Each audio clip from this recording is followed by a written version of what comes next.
Lecture کے ہم دوسرے حصے کی طرف آتے ہیں. دین اسلام کی چند خوبیوں کا ہم ذکر کر رہے تھے، جس میں سے ایک بہت ہی اہم کانسیپٹ قرآن حکیم میں اور حضور کی زندگی میں دیا گیا ہے. وہ یہ ہے کہ اسلام ایک آسان دین ہے، یا دین کے اندر ایک آسانی کے کانسیپٹ پہ ایمفسائز کرتا ہے. یرید اللہ بکم الیسر ولا یرید بکم العسر، یعنی مذہب کے معاملات کے بارے میں، دین کے معاملات کے بارے میں ججمنٹ دینے کے حوالے سے یاد رکھیں کہ اسلام کی خوبی کیا ہے، اسلام کے ایتھیکل میسیجز میں وہ کون سی خوبیاں ہیں کہ جس کے دائرے میں ہم کام کریں گے. تو کہتا ہے یرید اللہ بکم الیسر، خدا تم سے آسانی چاہتا ہے. ولا یرید بکم العسر، خدا تم سے تنگی نہیں چاہتا. وما جعل علیکم فی الدین من حرج، دین میں خدا نے تمہارے واسطے کوئی تنگی پیدا نہیں کی.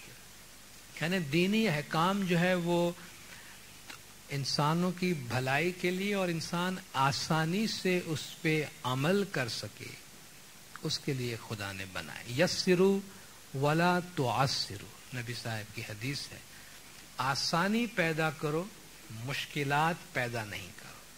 جب آپ کسی کو دین پہ عمل کرواتے ہیں تو ایسا محسوس نہ ہو کہ دینداروں کی زندگیاں تنگ کر دیتا ہے یا ان کا جینا مشکل کر دیتا ہے.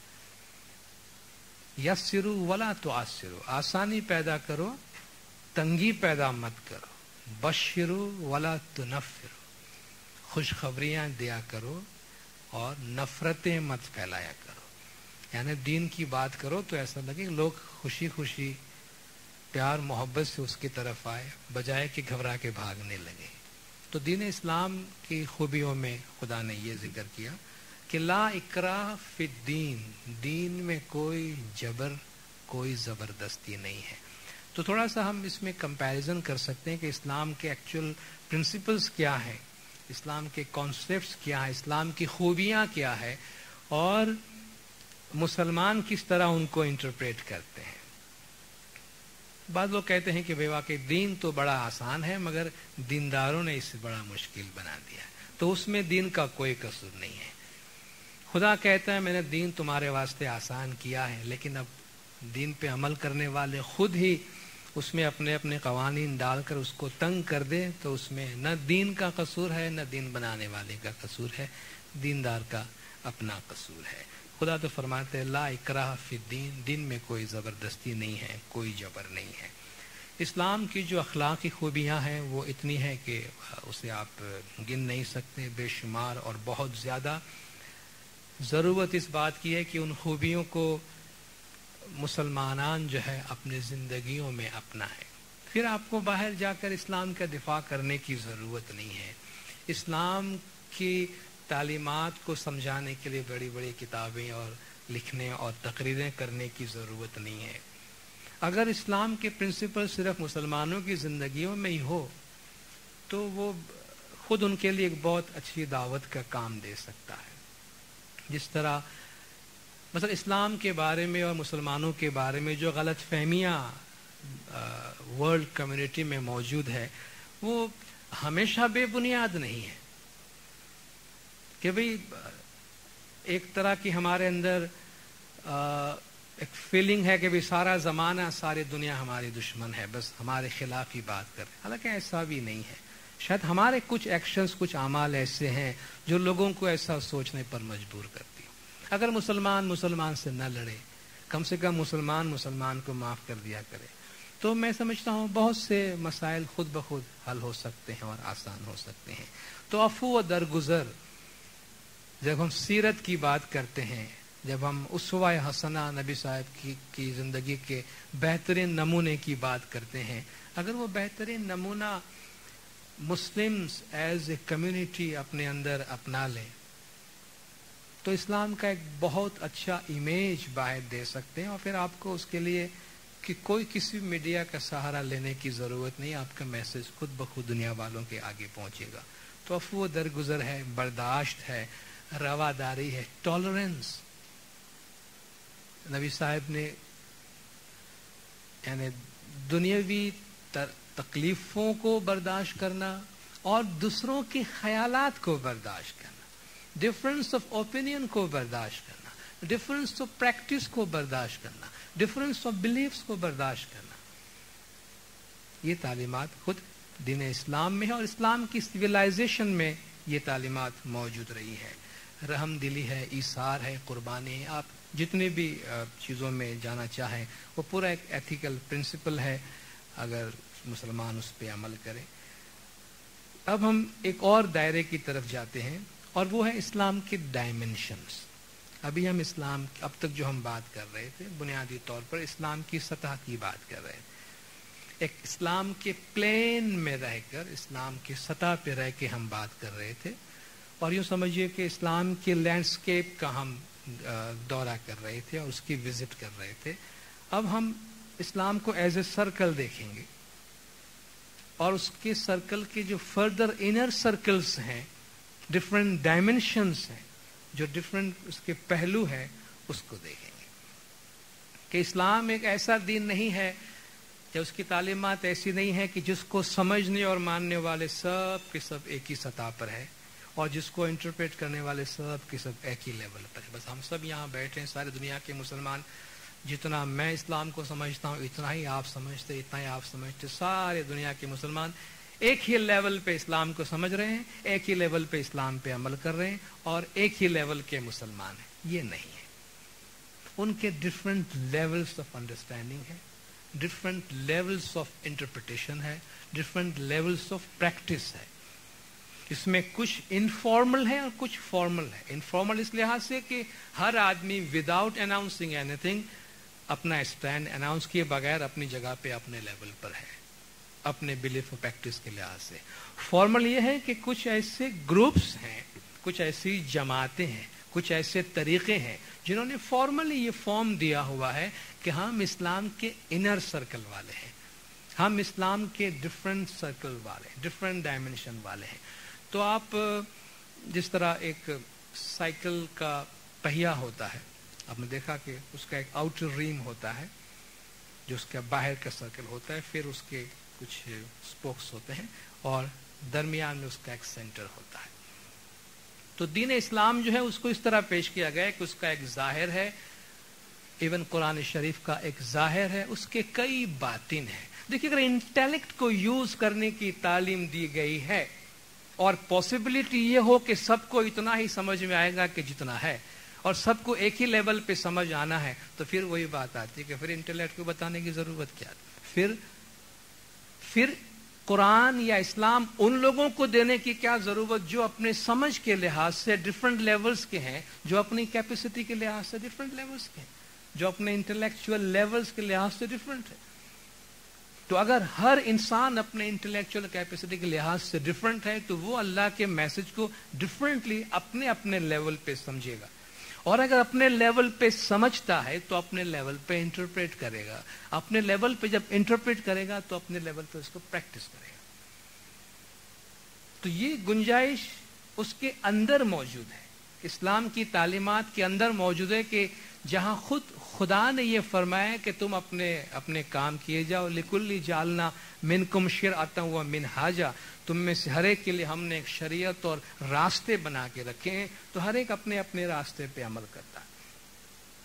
تو اسلام کو ایک نیچرل ریلیجن کے طور پہ لیتے ہوئے اور نیچر کی کریشن کی مثالیں دیتے ہوئے وہ کہتے ہیں کہ نیچر کی ہر چیز کے اندر اس کا ایک ظاہر ہوتا ہے، مگر اس کی جو اصل ہے، اس کا جو ایسنس ہے، اس کا جو مغز ہے وہ آؤٹر اسفیئر میں نہیں ہوتا، وہ انر اسفیئر پہ ہوتا ہے، وہ بہت ہی اندر ڈیپ میں کہیں جا کے ہوتا ہے. جب ایسا ہے تو نیچرل ریلیجن میں بھی ایسا ہونا چاہیے.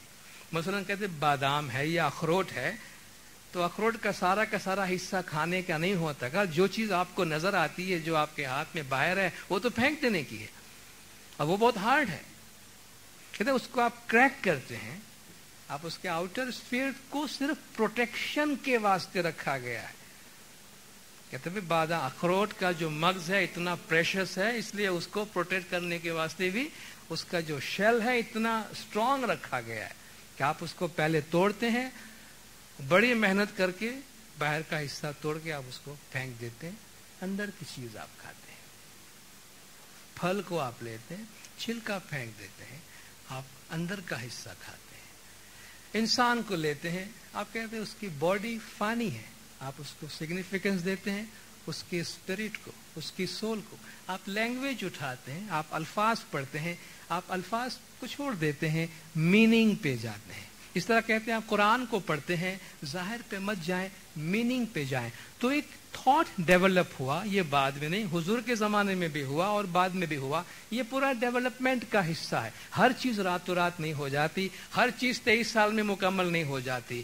جس طرح انسان کا ذہن پروگریس کرتا ہے تو ہر چیز کی خوبیاں جو ہے وہ کھل کھل کے سامنے آتی ہے۔ تو اس طرح دین اسلام میں بھی یہ تھاٹ ڈیولپ ہوا کہ اسلام کا ایک ظاہر ہے مگر اس کے کئی باطن ہیں، اس کے انر ڈائمینشنز ہیں، اس کے باطنی انٹرپریٹیشنز ہے، اس کے باطنی پریکٹس ہے۔ اور ظاہر ہے کہ جب آپ باطنی پریکٹس میں، باطنی انٹرپریٹیشن میں جاتے ہیں تو شاید آپ کا ایٹیٹیوڈ وہی ہو جائے دین کے ظاہر پریکٹس کے بارے میں کہ یہ جو ظاہر ہے وہ دین کے باطن کو پروٹیکٹ کرنے کے واسطے، کھانے کے واسطے نہیں ہے۔ جب پھل کھاتے ہیں تو خریدتے تو ہیں ہم چھلکے کے ساتھ میں، لیکن چھلکا کھاتے نہیں ہے۔ چھلکا ہے، ضروری ہے، لازمی ہے۔ اب چھلکا جب کسی کام کا نہیں ہے تو ہے کیوں پہلے وہاں؟ کہ فائن کسی کام کا نہیں، ایسا نہیں ہے، لیکن اس کا کام ڈفرنٹ ہے۔ اس کا کام کھانے کے واسطے نہیں ہے، اس کا کام کھانے کی چیز کو پروٹیکٹ کرنے کے واسطے ہے۔ تو اگر آپ اس کو کھانے بیٹھو گے تو وہ تمہارا قصور ہے، ہم تو کچھ نہیں کر سکتے۔ ہم نے اس کو کھانے کے لیے نہیں بنایا تھا، ہم نے اس کو، اس کی جو اندر ایسنس ہے اس کو پروٹیکٹ کرنے کے واسطے بنایا۔ اب تم نے اس کو بجائے توڑنے کے یہ کہہ دیا کہ یہ بڑا مقدس ہے، یہ پھل بڑا مقدس ہے، اس کا چھلکا بھی بڑا مقدس ہے، ہم مر جائیں گے مگر اس کو نہیں توڑیں گے کیونکہ اللہ نے اس کو ایسا ہی بنایا ہے۔ تو کہا یہ آپ کا قصور ہے۔ نہ کوئی عقل مند آ کر کہے گا کہ بھائی تم کیا کر رہے ہو، کبھی ہم، اللہ نے ہمیں یہ نعمت دی ہے، ہم اس کا شکرانہ ادا کرتے، کہ اس کا شکرانے کا طریقہ یہ نہیں ہے، اس کے اوپر سے ہٹا اس کو۔ کہا نعوذ باللہ، یہ کیسے ہو سکتا ہے؟ اللہ کی کریشن ہے، یہ خدا کی کریشن ہے، ہم اسے، بھائی خدا کی کریشن اسی طرح ہے، یہ خدا کی کریشن میں ہی یہ ہے کہ اس کو نکالو، اس کو پھینکو باہر اور کھانے کی چیز کو کھاؤ۔ تو ممکن ہے کچھ لوگ کہیں کہ انہوں نے بڑا برا کیا کہ پھل کی توہین کر دی انہوں نے، کہ اس کا کچھ حصہ پھینک دیا، کچھ حصہ کھا گئے، لیکن جو عقل مند تھے انہوں نے کہا کھانے کا حصہ کھایا، پھینکنے کا حصہ پھینک دیا۔ اس طرح مولانا رومی نے فرمایا کہ ماذ قرآن برگزیدہ مغز را استخوان را پیشی سگان انداختیم، کہ ہم نے قرآن سے مغز کو لے لیا، ہڈیوں کو کتوں کے آگے پھینک دیا۔ ماذ قرآن برگزیدہ مغز را استخوان را پیشی سگان انداختیم، قرآن سے ہم نے مغز کو نکال لیا، ہڈیوں کو کتوں کے آگے پھینک دیا۔ یہ بہت بڑے صوفی شاعر جو اپنے کلام کے بارے میں کہتے ہیں کہ مثنوی یہ مولوی یہ مانوی، ہست قرآن در زبان پہلوی، کہ یہ مولوی یہ مانوی کی مثنوی ہے جو فارسی زبان کا قرآن ہے، وہ یہ دعویٰ کرتا ہے، وہ یہ کہتا ہے کہ میں نے یہ مغز دے لیا۔ تو جب ہم انر ڈائمنشن کی طرف آتے ہیں تو ہمارا کانٹیکسٹ اور زیادہ کلیئر ہو جاتا ہے کہ ہمارا تعلق، صوفیوں کا تعلق دین اسلام میں بہت سے ایسے انٹرپریٹیشن سے جن کا تعلق اس گروہ سے ہے جنہوں نے شیل کو توڑ کر اس کے اندر جانے کی کوشش کی ہے، اور اندر کے جو مغز ہے، ڈیپتھ میں جو انٹلیکچوئل اور اسپرچوئل بینیفٹ ہے، اس کو لینے کی اور اس کو سمجھانے کی کوشش کی ہے، جس طرح کے صوفیوں کا طریقہ ہے۔ اور بہت سے صوفیہ کا ذکر ہم سنتے رہے تھے۔ دین اسلام میں یہ جو تنزیل اور تعویل کہ بھئی قرآن میں جو نازل ہوا وہاں تو ہے، مگر اس کے اسپرچوئل انٹرپریٹیشنز ہیں۔ فائن، کچھ لوگ کہتے نہیں ہے، آپ کو نہیں دکھتا فائن، آپ کے نہیں ہے آپ چھوڑ دیجئے، ہمیں دکھتا ہے تو ہمارے لیے ہے. نہیں، آپ یہ نہیں کہہ سکتے کہ چونکہ مجھے نظر نہیں آتا اس لیے آپ کو بھی نظر نہیں آنا چاہیے. کہ سوری، ہم دونوں کا انٹلیکچوئل لیول ڈفرنٹ ہے.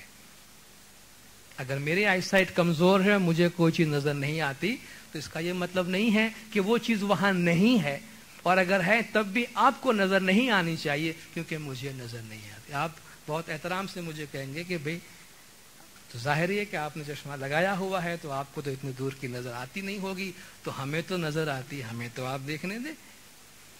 تو جب ہم اپنے آپ پہ یا کچھ لوگ اپنے آپ پہ ججمنٹ دینا شروع کر دیتے بھی ہمیں ایسا کچھ نظر نہیں آتا باطن کا، تو آپ کو کہاں سے نظر آتا؟ ضروری نہیں کہ آپ کو نظر نہیں آیا اس لیے وہ چیز وہاں نہیں ہے، یا ہمیں بھی نظر نہیں آنا چاہیے. تو دین اسلام میں یہ تھاٹ ڈیولپ ہوا جس میں ہمارے ائمہ بھی پیش تھے اور بھی ڈفرینٹ سیکس کے لوگ پیش تھے جنہوں نے اسلام میں میننگ کو تلاش کرنے کی کوشش کی. ظاہر جب آپ میننگ کو تلاش کریں گے تو آپ کو فارم سے ہٹنا پڑے گا. جب آپ اسپرٹ کی تلاش میں جائیں گے تو آپ کو فارم کو ایک طرف رکھنا پڑے گا. جب آپ میننگ کی تلاش میں جائیں گے آپ کو الفاظ کو، ٹیکسٹ کو ایک طرف رکھنا پڑے گا، آپ کو کانٹیکسٹ میں جانا پڑے گا. تو جو باطنی طریقے ہیں دین اسلام کے اندر، جو نہ صرف باطنی عقیدہ رکھتے ہیں، باطنی پیوریفیکیشن میں مانتے ہیں، بلکہ باطنی قسم کی پریکٹسز میں بھی مانتے ہیں. اچھا، یہ کوئی ایسی چیز نہیں ہے کہ جو بعد میں لوگوں کے ذہن میں آیا. مثلا قرآن میں یہ بھی کہا گیا کہ آپ جب خدا کو یاد کرتے ہیں تو ایک خاص سمت کی طرف دیکھا کریں، آپ کا چہرہ ایک خاص سمت میں ہونا چاہیے. مگر قرآن میں یہ بھی ہے کہ وَلِلَّهِ الْمَشْرِقُ وَالْمَغْرِبُ فَإِنَّمَا تُوَلُّوا فَثَمَّ وَجْهُ اللَّهِ. مشرق مغرب سب اللہ کے ہیں، جہاں بھی دیکھو وہاں خدا کا چہرہ ہے. اسلام نے آپ کے لیے فارمل پریئرز بھی پرسکرائب کیے ہیں، آپ کو ٹائمنگز دے کر کچھ فارمل پریئرز بھی دیے ہیں. اسلام نے آپ کو یہ بھی کہا ہے کہ آپ کھڑے ہیں، بیٹھے ہیں، لیٹے ہیں، جس حال میں بھی آپ ہیں آپ اللہ کا ذکر کریں.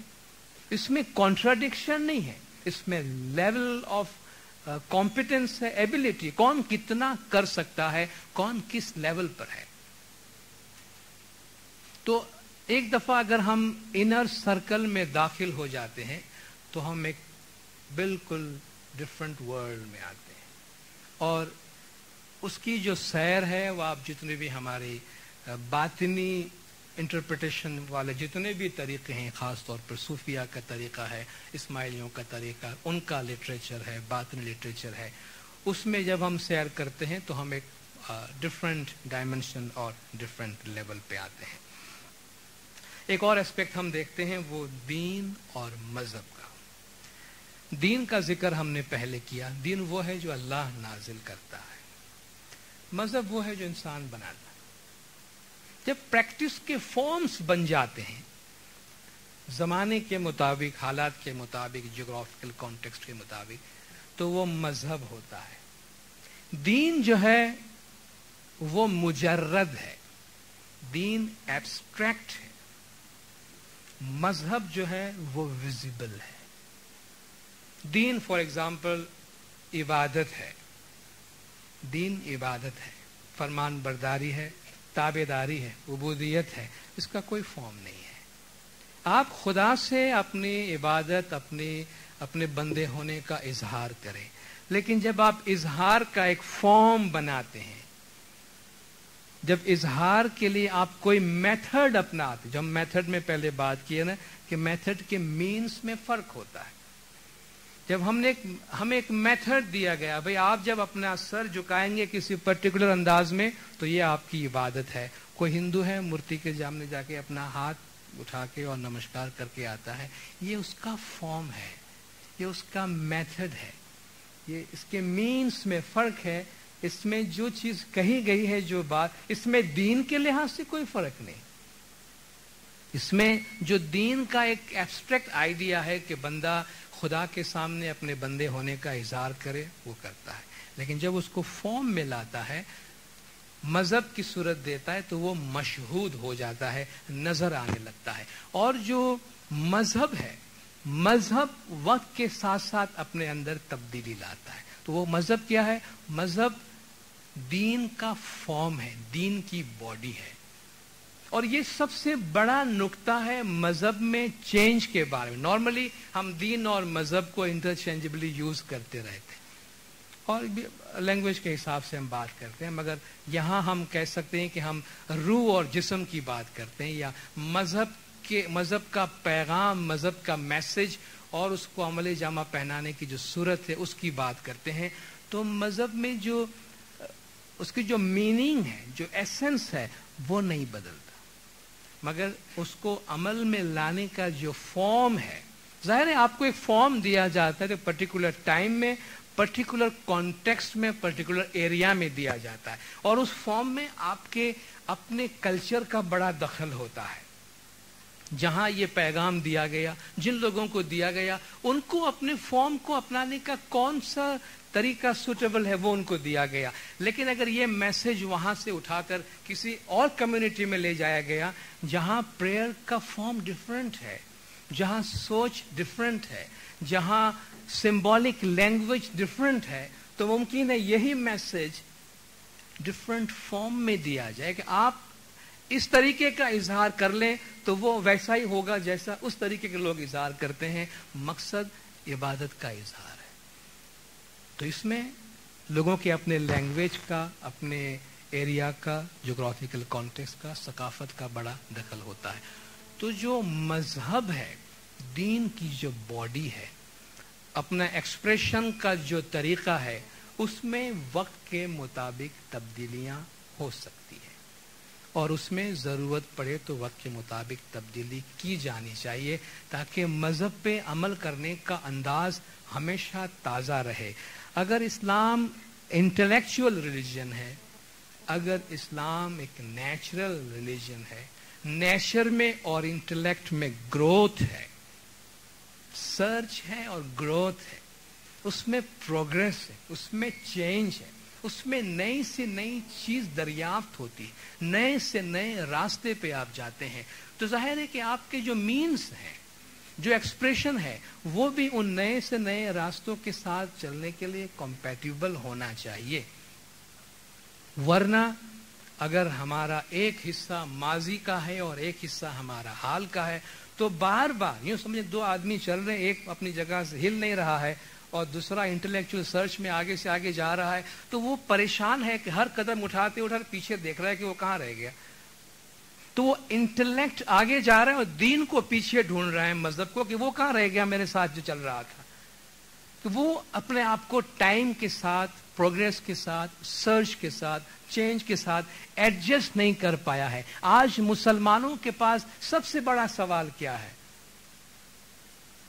کہ وہ ماضی میں کہیں اپنے کھوئے ہوئے اسلام کو ڈھونڈ رہے ہیں. صحیح ہے؟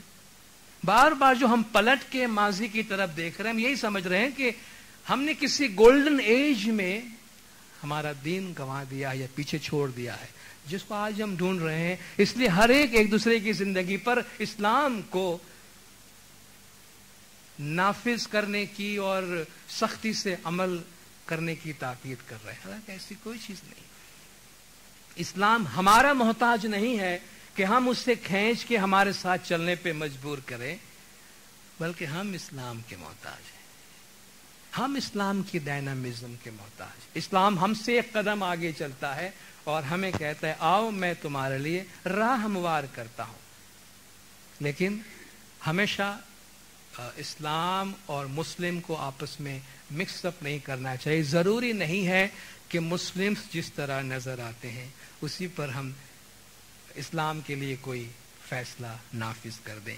تو دین اور مذہب کے درمیان کا جو فرق ہے اور جو چینج کی پاسبلٹی مذہب کے اندر ہے، اس کو ہم ہمیشہ اپنے ذہن کے سامنے رکھیں. دین اسلام کی جتنی بھی تعلیمات ہے، ان تمام تعلیمات کا جو نچوڑ ہے وہ کیا ہے؟ دین اسلام میں ظاہر ہے کہ ایک اسکول چلائی جاتی ہے، ایک یونیورسٹی چلائی جاتی ہے، اس میں کچھ کام کرنے کو کہا جاتا ہے، کوئی فیکٹری چلائی جاتی ہے، بھئی ہزاروں آدمی کام کر رہے ہیں. بھئی پروڈکٹ کیا ہے اس کا؟ اصل چیز تو جب آپ کی پروڈکٹ سامنے آتی ہے کہ بھئی یہ صبح سویرے ہزاروں لوگ اس فیکٹری میں جاتے ہیں اور شام کو نکلتے ہیں یا کہیں 24 گھنٹہ ڈفرینٹ شفٹس میں کام ہوتا ہے. آخر اس فیکٹری میں ہوتا کیا ہے؟ جب کوئی چیز آپ کے سامنے آتی ہے، کوئی پروڈکٹ ہے، کوئی گاڑی ہے، کوئی کپڑا ہے، کوئی اور الیکٹرانک ڈیوائس ہے، تو اسے دیکھ کر آپ کہتے ہیں کہ واقعی اس کمپنی میں بڑا کام ہوتا ہے، بڑے قابل لوگ اس میں کام کرتے ہیں. لیکن ان تمام ایکسرسائز کے بعد اگر اس کا پروڈکٹ ایسا ہو باہر آئے کہ آپ سوال کریں کہ آخر یہ لوگ کرتے کیا ہیں فیکٹری میں جا کے، یہ کیا کرتے ہیں؟ تو یہ جو دین پر اتنا زور لگایا جا رہا ہے کہ اس کے اتنے یہ اس کے ڈاکٹرنس ہیں اور یہ اس کے پریکٹسز ہیں اور یہ ضابطۂ حیات ہے. صبح نیند سے اٹھ کے رات کو سونے، بلکہ ہمارے سونے کے دوران کے بھی ضابطے دین اسلام ہمیں دے رہا ہے. اس کے نتیجے میں آخر بننا کیا ہے اور بنا کیا ہے؟ ایک چھوٹا سا لفظ ہے کہ اس کے نتیجے میں خدا ایک متقی بنانا چاہتا ہے. متقی ایک پاک صاف ستھرا انسان، کہ اگر ایک اچھا انسان بننا بھی ان کے نصیب میں ہو جائے تو بہت بڑا اچیومنٹ ہوگا ہمارا. کہ ان اکرمکم عند اللہ اتقاکم یا ایھا الناس انا خلقناکم من ذکر و انثی وجعلناکم شعوبا وقبائل لتعارفوا. کہ لوگوں ہم نے تمہیں ایک مرد سے اور ایک عورت سے بنایا اور تمہارے کٹمب قبیلے بنائے، تمہارے نیشنز بنائے تاکہ تم ایک دوسرے کو پہچانو. ان اکرمکم عند اللہ اتقاکم. تم میں سے خدا کی نظر میں سب سے بڑا، سب سے بزرگ وہ ہے جو سب سے زیادہ پرہیزگار ہے. اور اسی طرح جو بھی اعمال دین اسلام میں انجام دیا جاتا ہے، آپ دیکھیے ان اعمال کے نتیجے میں، اس اعمال کے آخر میں خدا کوئی نتیجہ بتاتا ہے. لعلکم تتقون، تاکہ تم پاک ہو جاؤ. تم ذکر کرو، خدا کو یاد کرو تاکہ تمہارے میں سے برائیاں نکل جائیں. خدا فرماتا ہے میں نے انبیاء کو بھیجے جو تم پر ہماری آیتیں پڑھتا ہے، لیزکیکم ویعلمکم الکتاب والحکمہ، تاکہ وہ تمہیں پاک و پاکیزہ کر دے اور تمہیں وہ چیزیں بتائے جو تم نہیں جانتے تھے. تو دین اسلام کی جو تعلیمات ہے، اس کا نچوڑ، اس کا ماحصل کیا پروڈکٹ چاہیے. اور اگر وہ پروڈکٹ ہی نہیں آتا باہر تو آپ کو اس پورے پروسیس پہ کوشچن ہوتا ہے کہ بھئی کہاں غلطی ہو گئی ہم سے، کہاں غلطی ہو گئی ہم سے.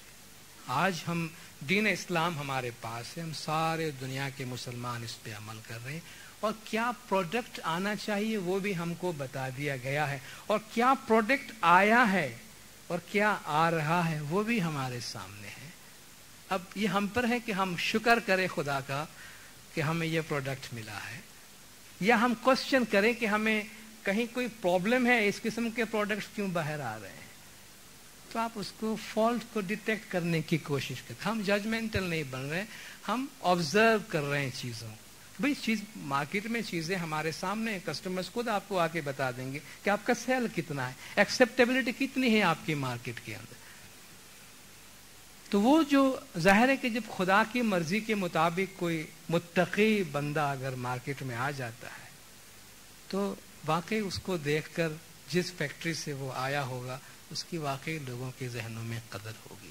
تو دین کے اندر اس پوائنٹ آف ویو سے بھی غور و فکر کرنے کی ضرورت ہے، جو خدا فرماتا ہے کہ صرف آنکھیں بند کر کے گنگے بہرے بن کے جھک نہیں پڑا اس کے سامنے، بلکہ اس کے نتیجے کو سامنے رکھو کہ کیا وجہ ہے کہ یہ جو چیز حاصل ہونی تھی. جو خدا حضور نے ایک جگہ پہ فرمایا کہ اگر کوئی شخص پورے رمضان کا روزہ رکھتا ہے اور دن رات بھوکا رہتا ہے مگر اس کا پڑوسی اس کے شر سے محفوظ نہیں ہے.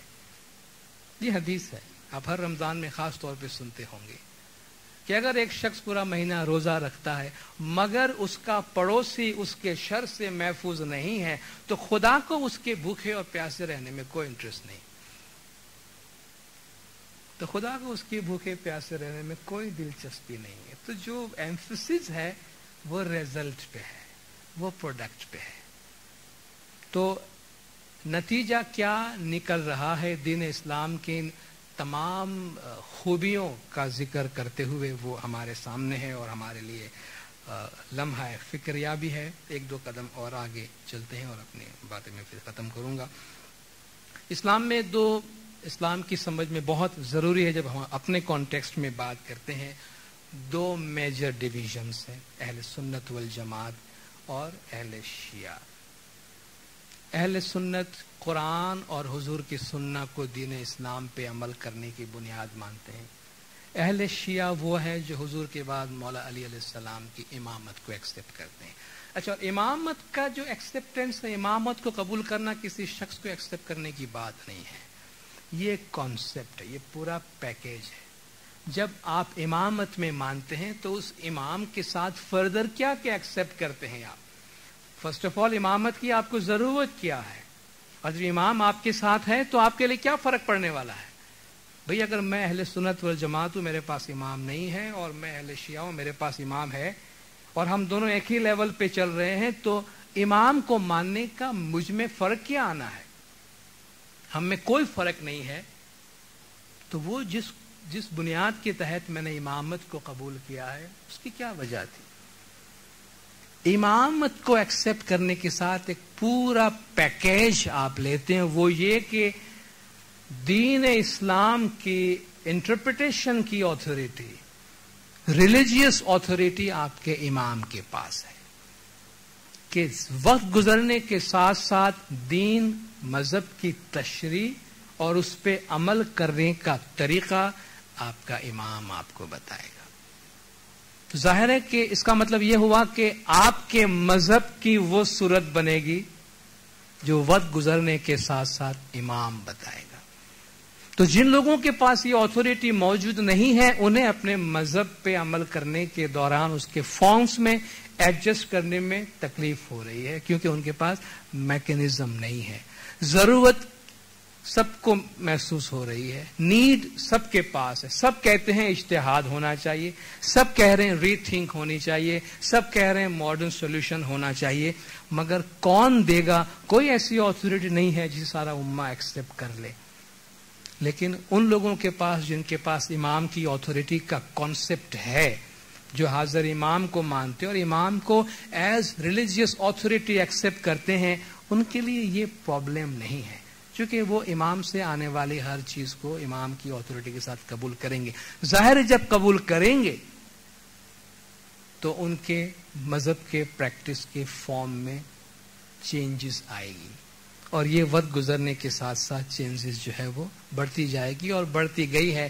شاید یہ اس لحاظ سے ہمارے کانٹیکسٹ میں ہم بعض اوقات ہماری کلیریفیکیشن کی ایک نیڈ بن جاتی ہے کہ بھئی ذرا اس کی وضاحت کریں کہ یہ فارم میں اتنا ڈفرنس کیوں ہو گیا ہے. یہ فارم میں ڈفرنس آج نہیں ہوا ہے, یہ فارم میں ڈفرنس ایک ایوولوشن ہے, یہ ایک جرنی ہے.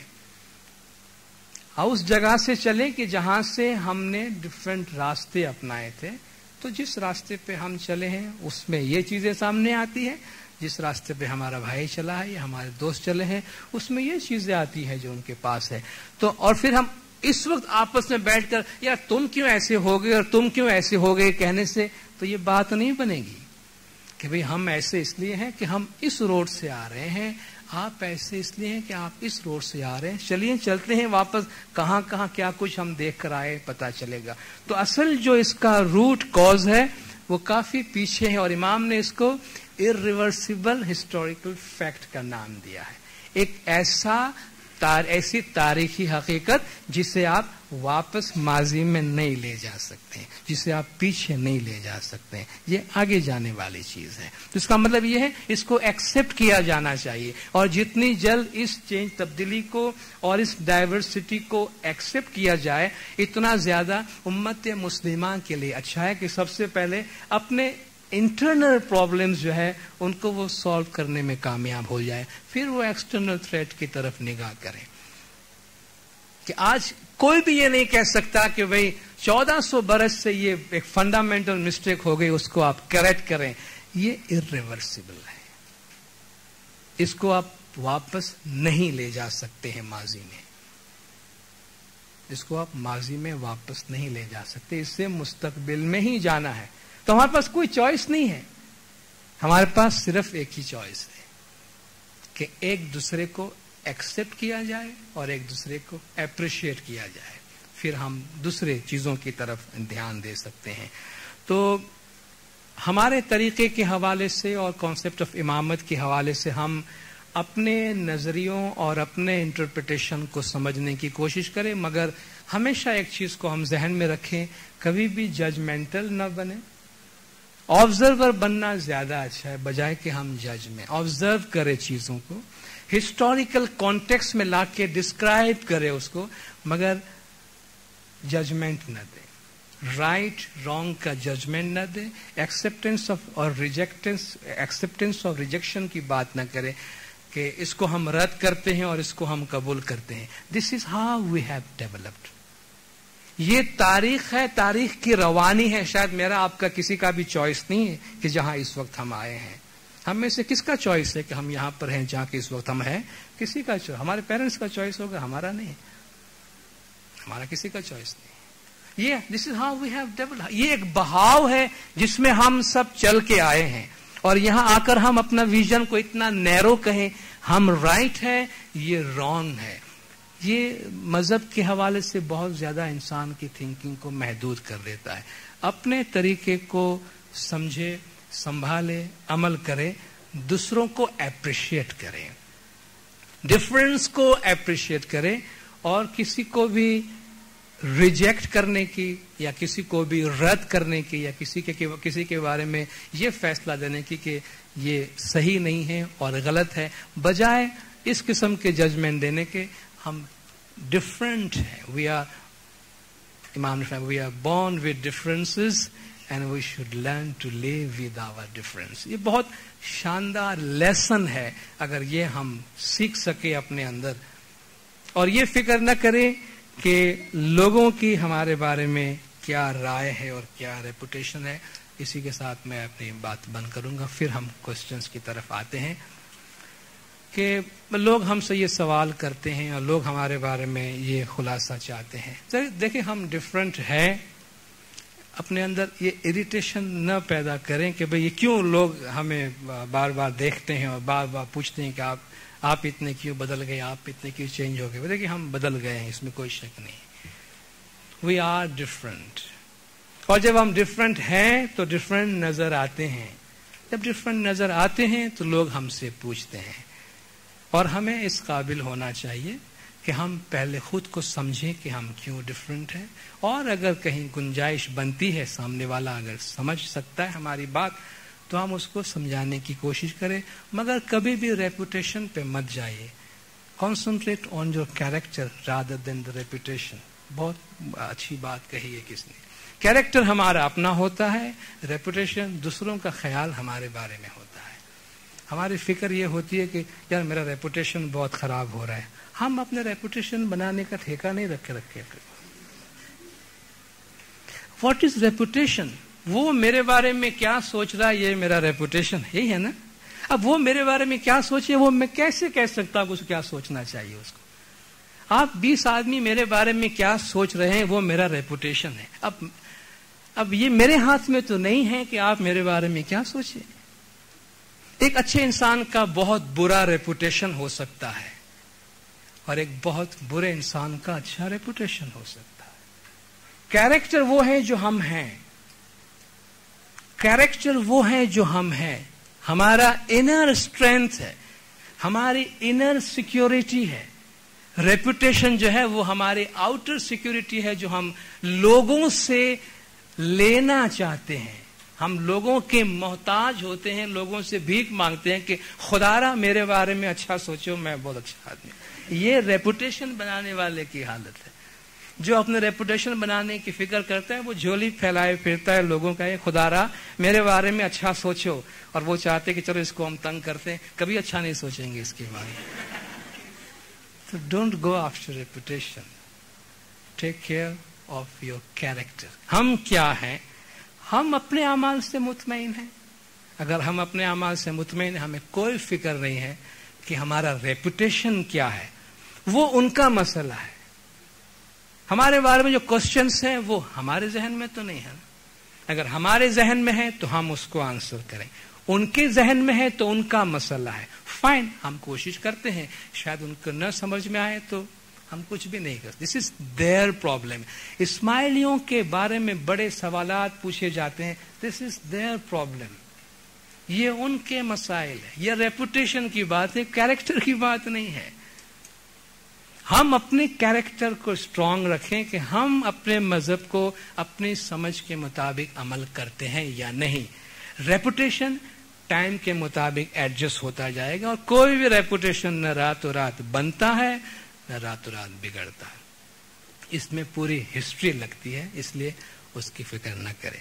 میرے خیال سے یہاں ہم لیکچر مکمل کرتے ہیں. اب اگر اس کانٹیکسٹ میں آپ کے پاس کوئی سوال ہو تو اس کے بارے میں ہم بات کریں. بہت بہت شکریہ.